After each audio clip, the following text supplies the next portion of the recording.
Gravity Circuit is a game that I've been looking forward to for a long time now.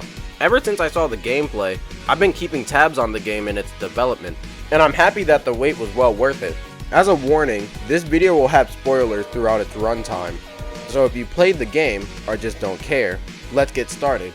Starting with the story, after an unknown structure, later named the Ark, was unearthed, a dangerous force called the Virus Army ran rampant. The Guardian Corps, consisting of 9 bots using the power of circuits, fought back against the Virus Army, with the war leaving the city in a decimated state, and only one of the circuits being recovered. Years later, the Virus Army has resurfaced, alongside the circuits, who now align themselves with the Virus Army, except for the Gravity Circuit, Kai. I didn't expect it, but I found the story to be pretty enjoyable, and the writing's pretty fun too. I thought Colonel was pretty funny, and I was really happy with the direction that Nega's character headed in. On to the gameplay, let's talk about how Kai operates. Firstly, Kai has a run button, that of course makes him quicker, and flows into his in-air movement. Completing his movement, he has a slide, which allows him to go under surfaces and certain attacks. Kai has 2 forms of offense. First is his basic attacks, which are your quickest form of dealing damage. By holding up and down, he'll launch an attack in that direction, and in the air, attacking while holding down makes him use this surprisingly useful drop kick. His other form of attack, and my favorite thing about this game, is his grappling hook. Kai's grappling hook kinda acts as an all-purpose weapon. While it isn't as quick as Kai's basic attacks, and somewhat lacking in damage, it not only acts as a ranged option, and allows Kai to grab and throw projectiles and defeated enemies. This makes up for the grappling hook's lack of power, as hurling objects at most enemies instantly kills them, enabling a combo of sorts. The grappling hook can even further contribute to the game's fast-paced nature, as it can be used to swing off and hang onto ceilings and walls, and it feels really satisfying swinging consecutively. As someone who's always loved the chain rod, this grappling hook has made me very happy. Lastly, Kai has an energy meter, which enables him to use burst techniques. They're mostly offensive and deal more damage than his basic attacks and grappling hooks. In all, Kai is really fun to control, and he's pretty smooth in motion thanks to his animations, the afterimage following him, and the red streak that follows behind him as well. However, he's nowhere near his peak when you start the game. By saving civilians in need, Kai is able to buy booster chips, enhancing his already enjoyable kit, such as gaining a double jump, and adding more strength and reach to his grappling hook, fixing a personal problem I had with it. He's also able to buy new burst techniques from a mysterious robot called Nega. While most of them are offensive as I've already mentioned, these techniques have quite a bit of versatility, as one gives you a shield that bursts after taking damage, and another gives you an entire platform to use to your liking. The wide variety of booster chips and burst techniques actually encouraged me to try out a bunch of them, instead of just sticking to a select few that I thought would be my favorite.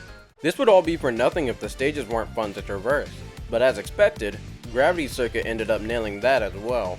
To start with, the stages are pretty lengthy, even when taking Kai's speed to consideration, and while the stages are pretty long, they don't ever feel like they overstay their own welcome, maybe besides a first time run through of any given stage. Thankfully, the stages all bring their own memorable set pieces as well, and stand out from each other. Like Bit's stage that...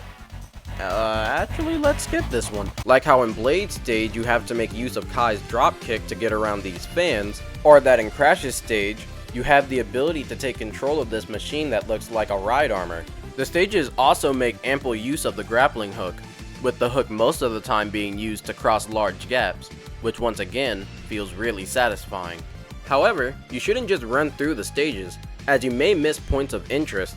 Of course, there are the previously mentioned endangered civilians, but you may also miss a secret area, which may hold another person in need, but can also hold an upgrade for Kai, whether it be for its health or his energy meter. Moving on to the boss fights, all of them like their stages are really unique. All of their attacks are nicely choreographed, and the circuits have noticeable openings to take advantage of.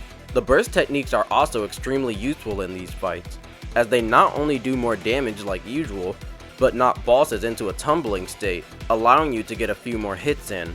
Once a boss reaches half health, they use one of their own burst techniques in an attempt to keep the fight interesting. The game also has its own unique spin on the usual boss rush, having them all compiled into one boss, with help pickups between each circuit. This boss fight is basically a very difficult endurance round, honestly. If you die, the game gets rid of 2 circuits you defeated already, so that's a plus. But there's a trophy to do it in one go, so... I had a lot of fun with the bosses in this game, and they weren't too difficult to get an understanding of. Actually, one of this game's greatest moments in my opinion was the fight with Nega.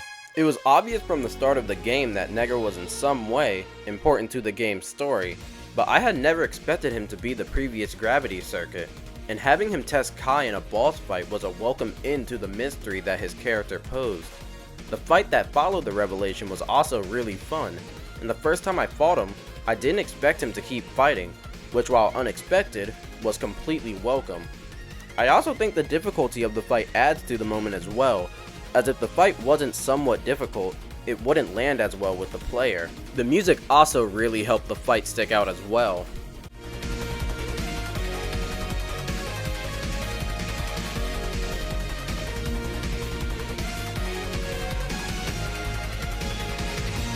On the topic of the game's music, truthfully a lot of the songs didn't really stand out to me, but the ones that did really stood out. My favorite song ended up being A True Hero Emerges due to its exhilarating tone.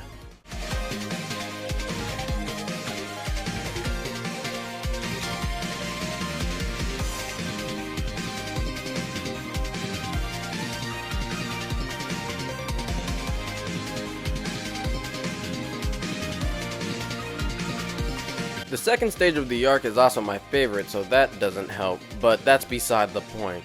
I found the soundtrack to be a mixed bag. Not that I didn't enjoy a lot of the music, it just didn't stand out as much as I thought it would. After beating the game, you earn access to your standard New Game Plus and Circuit Mode Plus, another New Game Plus that allows you to use your health for your burst techniques. These are just some dumb fun, and add some extra replayability on an already completed save file. I honestly enjoyed my time playing Gravity Circuit a lot, and plan on playing it for a long time from now.